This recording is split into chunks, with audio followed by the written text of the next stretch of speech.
Call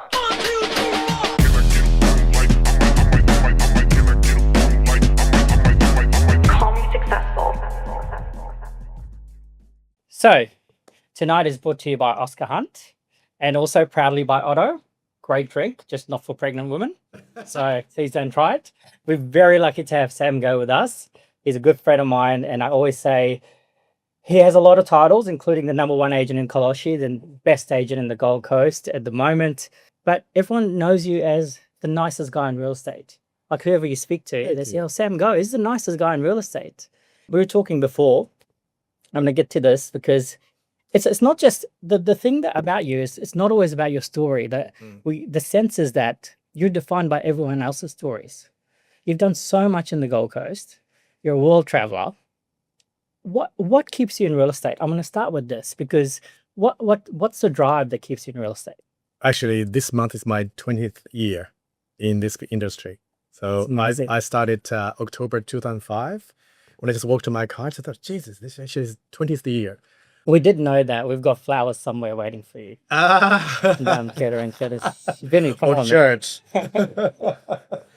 Well, what keeps me in the industry, I think I really love this industry. Like I love meeting people, and we just discussed about that. It's not about our stories. It's about the people across, us, and their story actually reshaped us and define us.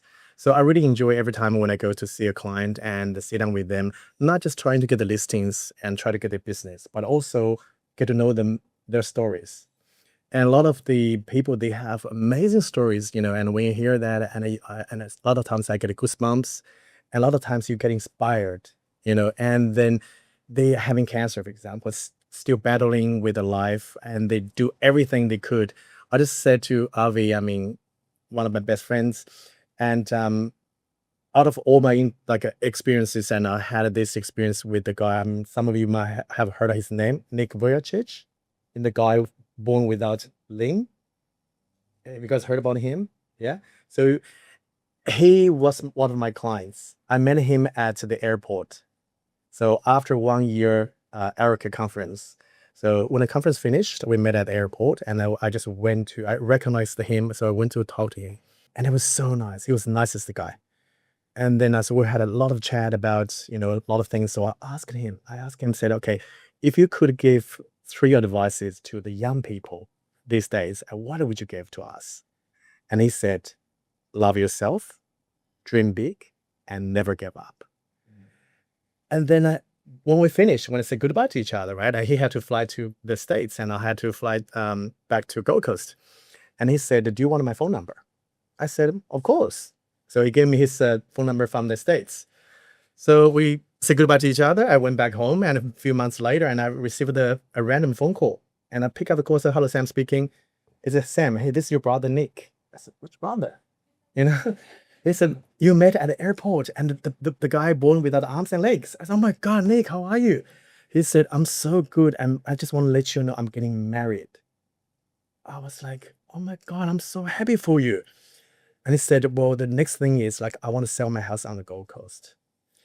My mom and dad have already chosen another agency, but I said to them, do not sign anything because I met this guy at the airport. I really like him. And I said, please just go talk to my mom and dad. So next day I went to see the mom and dad and had a really good chat with them. So they gave me the business. I signed the listing straight away. So at the auction day, and I FaceTimed him. And it was a very emotional moment. Then I probably sold down the hammer. And his parents cried, he cried, I cried. Because that was many years ago, probably 10, 15 years ago, I can't remember now. The house sold only just under $1 million. But today, when I talk about that, I still have tears in my eyes because I think that really gave me a lot of strength in my whole career. Doesn't matter what business we do. Thinking about a guy and born, with all the visibility. And I watched the video. The reason why I cried, because I watched the video, he grew up in the house. He used to jump from the pontoon and to the water in the canal. And he tried to, swim back and then do it again. I did again. And just to show us how many times and then we fall, right? And we just basically said how tough life is and how difficult the business, like Gemma mentioned about that, right? A lot of times we get rejections and we're thinking, oh, should we give up? No, he never gave up. We shouldn't give up. So this, like that sale, even though it's like today, when I look back, it's like a very small sale, but that sort of like excitement and also strength I have received from that transaction is much, much bigger than today I've sold 10 million, 15 million, 20 million house. I don't have the same impact. So what keeps me in the business, because meeting people like that. And also I really, like, I'm very passionate, like today, sometimes people thinking you should retire. And I said, no, I don't want to retire. I can't see if I retire, what should I do? I really enjoyed it. And I just don't think it's actually a problem or trouble. Sometimes people think it's too hard. Who's telling you to retire? Because I had a few people telling me, you look so young, how old are you? I'm like, well, I'll ask him when I speak to you. Do you have more shirts to give away? Link and then more shirts. If you have 3 more shirts to give away, and then guess my age, guess right, I get 1 shirt away. Let's do that. I love that. Yeah. You want to guess age? Who wants to guess my age? 48. 48. And the next one? 42. 42. Next one? 22. None of them right. I'm 50 this year. Yeah. So you have 3 shirts to give away. No, they didn't. No one get it right. No one got it right. No. Okay, you saved No. your 3 shirts. 50. Yeah. Because I enjoy it. Mm. And I don't think it's for me it's not actually a job or work. I just think it's my passion. But how do you, like, you've got this innate ability, right? Like whenever you come into a room, whenever you come across someone, like you just light up the room. Like you have an instant connection with a new person. It's just, does that tie you sometimes that you go and do that? Or it naturally just happens? Well, look, I think that's probably my personality, and I like to meet people, and I just feel like I want to be a sponge. And I always believe that sky's the limit, and then we always can learn from someone. I can walk in the door, someone's probably junior and someone actually probably less experienced, but it doesn't matter because they might have much better personality than me. They might have something much better than me. I can learn from them. And I always feel like so engaging or exciting. And when I talk to someone, and then something or one word or one story or one line you said, I was like, my eyes just lit up. It's okay, that was amazing. That's good. That's awesome. So, and also I'm very much into energy as well. And when I go walk in the room and when I see people, meet people, and then I just like, oh my God, that's great energy, and I just want to be associated with them. Do I get tired? Yeah, sometimes, yes, of course, we're all humans, right? And we get tired, but I think that's a balance, and we talk about a lot as well. And work, it's quite demanding with the real estate. There might be other people doing other business as well. But Gemma will agree with me, like our job can be very demanding, right? Because you constantly pick up phone calls and messages, always on the phone. But then we still need to find a balance. You need to have a routine. So you need to have non-negotiables for, doesn't matter what we do. So I go to the gym, train 3 times with my PT, non-negotiable. I have certain time to play tennis, non-negotiable. And if I have to go to see a client, negotiate a contract, I'll say to my client, hey, Darren, I said, look, sorry, 7 to 8 p.m. It's my tennis time.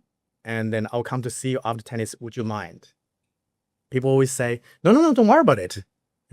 So rock up at the door with a contract or with anything. You see the client and they see you with the tennis gear. And then I'm so sorry, I just finished the tennis and I'm probably still sweating. They're like, no. It's actually really nice to see you actually normal. So I think it's good to keep that balance. Yeah. Dan and Gemma spoke about travel. One of the things I consider you to be a world citizen. Like I don't see you as Australian or Chinese. Yeah. Like you're every year you take some time off, go overseas. Like how many countries have you done? Oh, she beats me. 48. I think I'm just 40. Yeah. 40. Has that changed your thinking about life? And because you seem to be very knowledgeable about different cultures. Like in the Gold Coast, it's a melting pot of every different culture at the moment, right? Mm. And you've been the #1 agent. I was telling you before, you've ruined the prices in the Gold Coast because of your great results. No one can afford to buy anymore. I suffered myself too. I couldn't buy in. Who believes that? Like, come on. You've managed to connect with so many people on the Gold Coast. I saw an Instagram photo, I think Kaylee pointed out to me. There was a child, I think it was 4 or 5 years old. Mm. He took a photo with them. 2. 2 years old. Yeah. Yeah, I better get that right. At 2 years 17 old. years later. And then 17 Yes. years later, he took another photo while you were selling their house again. Yeah. The So like same a house. full circle. Yeah. Yes. Yeah. So like all your clients, like it seems like it's all like now so much repeat business. Everyone just keeps coming back. Yeah. And our industry is so crash and burn, right? We forget about those things. And I think in business in general, sometimes we just forget about taking care of the client afterwards. How do you do that? Like, how do you keep in touch with so many people? I think I only can try to be part of the, growing story. So for example, when people came to buy house from us, like this particular story, and then when I met this family 17 years ago, when they just moved from Taiwan, and so the husband and wife, and they were introduced by another mutual friend. So I met them, and then they basically just came to me and looking so many different houses. They had 4 children. So the youngest one, Andy, he was only 2-year-old. That photo, Katie basically pointed, I was holding him at the school. So I went to the school with them because they couldn't speak English. So I went to the TSS, the primary, the boys' school with the family, help them translate and help them to, talk to the teacher and the school. So that photo was taken at the school when Andy was only 2-year-old. So they bought this house from me. And then 17 years later, and then the kids will grow up, and then Andy now is 19. So they're selling the house, and so it's like full circle. So the reason I think it's important is actually I keep myself, very close to my clients in a way, like good clients. And it's sometimes not that hard. You can just pick up a phone call, and Chinese New Year or Chinese New Year or Christmas, send me a message. And then sometimes and just go to the house and like a quick visit and bring them chocolate or whatever, and I can say, oh, I remember, Andy used to like this one. So it's not hard. It's like you genuinely want to do it. You want to be part of the family. I think it's not hard because it's who you are as well. Like it's not natural to most people to remember the name of a chocolate or, have that intimate connection and take their kids to school because they can't speak English. You literally you're going the extra mile every time for your clients all the time, and they keep coming back to you. Like, well, I guess that's why we need to make us different from others. Because otherwise, and then, I always say that it's like everyone should be yourself because anyone else is taking. So you want to be yourself, and you have your own style, and I have my style. Everyone has your own style, right? You don't have to copy another person. So the reason why I do that is because genuinely I do care, and then I think it's important. I think it's nice. If someone did that to me, I'll remember them forever because people sometimes don't remember what we say, but they do remember how you make them feel. That takes you a long way. Doesn't matter what business. You go to the restaurant, right? Sometimes you don't remember what food you eat, but you do remember, oh my God, that waiter, that waitress, he was so sweet, and they just gave you the extra service and coming to you. I remember when I traveled once, the reason why I love traveling, I hope Gemma agrees with me, it's like you meet so many different people and so many different culture. Sometimes we feel so humbled. We're very lucky. We live in Australia. It's a beautiful country. I live on the Gold Coast, and you live on the Gold Coast. It's a beautiful place to live. It's paradise, right? But then we travel to so many different countries, and you realize and how many people they are living so many different world, and make us feel really humble. Like we're very lucky in a way. So once when I traveled to the hotel in Cambodia.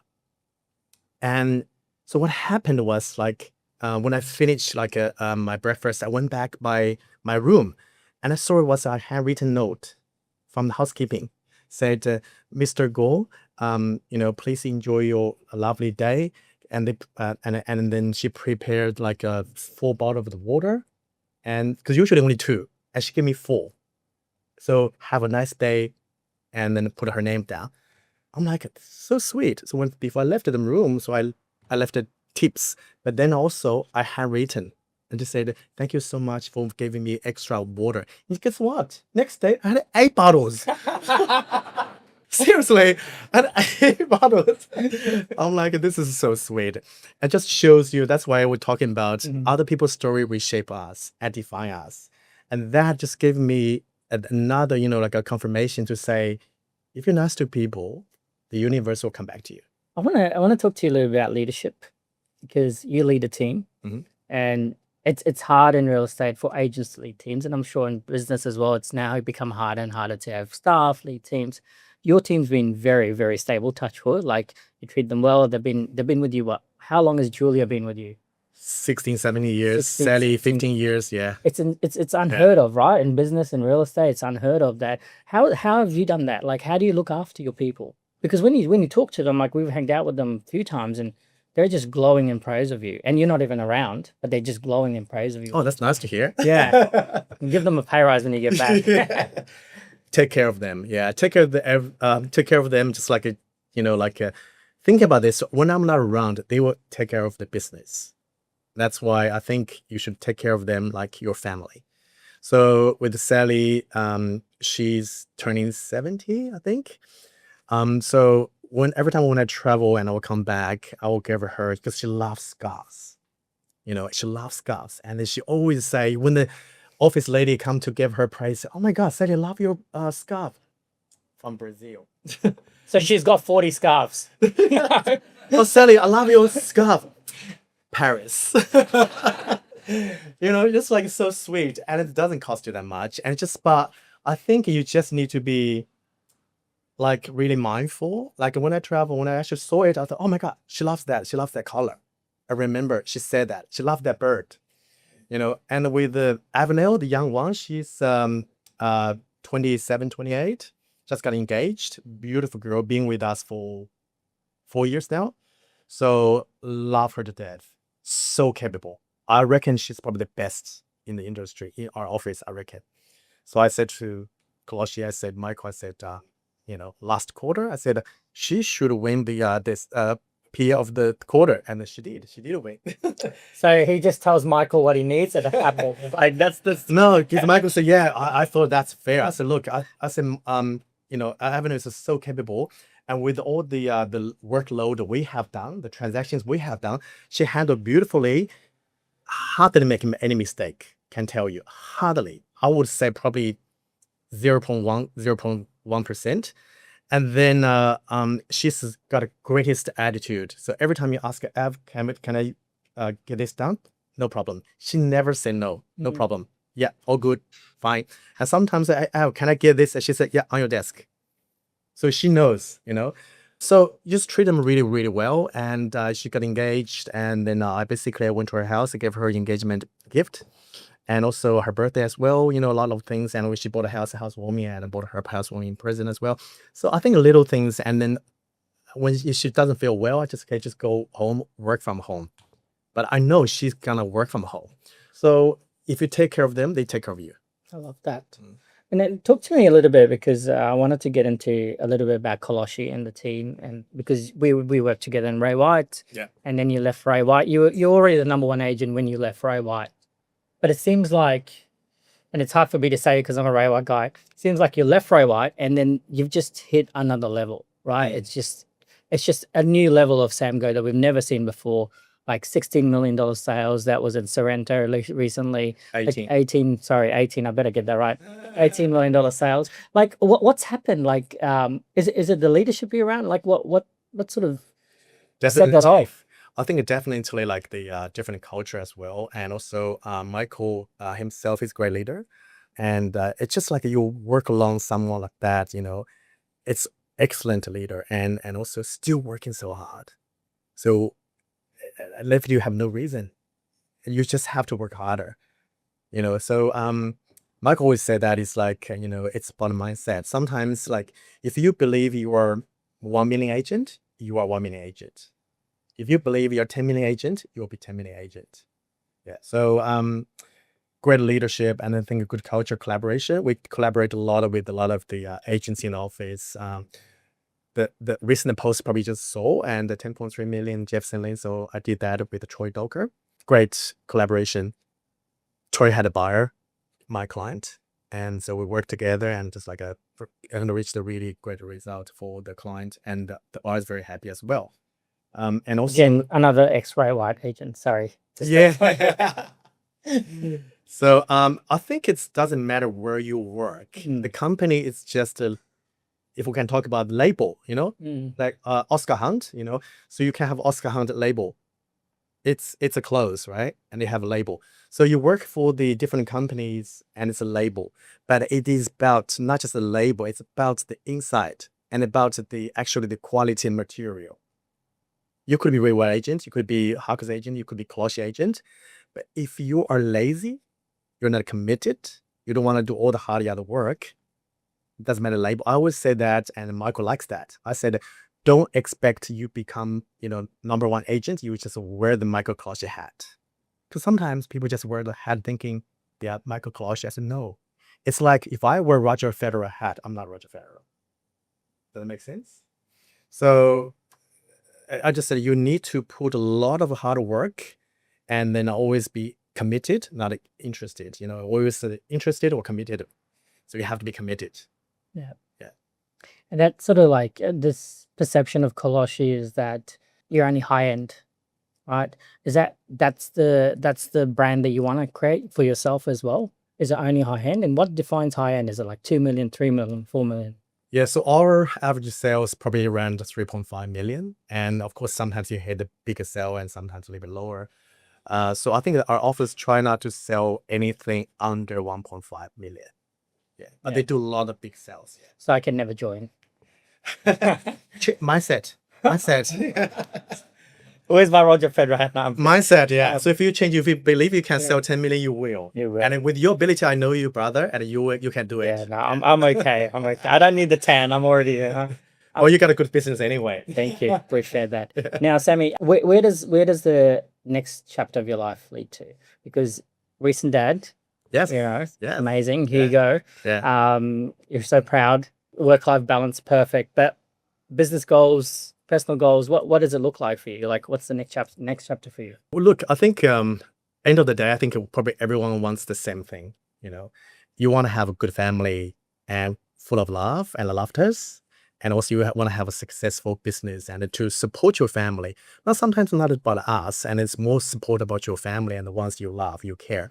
And I always say that it's like these days, money cannot make you happy unless money is spent on the people or things you actually passionately love, because you don't even see the money anymore. If you do a transaction, you get paid, you don't see the money. You don't count the money therein, right? The money basically goes to your account straight away. And then to your wife. All right. But then when we were younger and then we used to count the money, we still have notes, everything, and these days, actually, everything is about a card and then transaction, between one account to another account. So that joy of getting that, it has actually become less and less. But then what happened is like, if you use that to do things, you passionate, you jump from the airplane, and then for example, you do things for your family, right? And you do your wife and do your kids and then do your parents. That make you feel happy. So come to that, like, of course, I want to have a nice, stable family, and then and see my son grow up, and I want him to be tennis player. I'm sure he will be with your determination. Yeah. So Avi being really good friend, and then the Kelly, and when they were in Wimbledon, so they remember, I love tennis. So they came back home and then bought me a beautiful white notebook, not for me, for Hugo, a white notebook. And the little card, and Avi just wrote that, or Kelly just wrote, say, okay, manifest Sammy, because we discussed about that. He texted me when he was in Wimbledon. He said, oh gosh, Sam, can you believe how expensive the ticket is? And I said, no idea. How do you count my money? It's like, Yeah, it's a life goal, right? Wimbledon is kind of like not just a Grand Slam, it's more like a status. So all the big people, celebrity go there. And then he said, how expensive? I said, geez, $10,000. That's very expensive for a ticket. I said, you know what? I said, I have an idea. One day I can see myself sitting in the player box and watching my son play finals. And then you won't have to pay. Yeah, I don't have to pay. That's why he wrote it, okay, Sammy Manifest. Thank you for that. No, you're welcome. That's so sweet. Yeah. Yeah, I'm sure you'll make it with your determination and everything. Yeah. So So with business, and then I feel more enjoyable and with my team.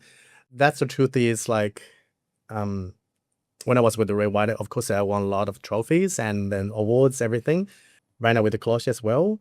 And actually I'm the salesperson of the IEQ finalisted this year as well. Last time I was nominated 2008. 17 years later, they gave me another one. So just now I feel probably more like much happier to see my team grow. Because I have Bodhi and also Selena, the two, like a co-agents and sales associates. I said to them, I said, I really wanted them to go on the Eric stage one day to speak. Because I said that moment and it really will hit me and make me feel really happy. So how do you define success? Is that your definition of success? Success, I think everyone has different definition of success. I reckon success for me right now is actually to really be happy with what I do, what we do, and it's a balance. Of course, work is very important because that's probably a foundation to support a lot of things we want to do. And then with a lot of the young friends and we have met, across different areas, and a lot of time they said, oh, we want a freedom. And I said to them, buddy, the freedom is based on if you have a financial, stability. That's actually truth, because otherwise it's not sustainable. You don't have a foundation. Of course, I think we need to work hard. There's no shortcut for sure, but then you need to have a balance. You need to be happy with what you do. If you're not happy, don't do it. Yeah. So that's how I define success. That's so lovely. Guys, thank you so much, Sammy. Thank you so much for your time.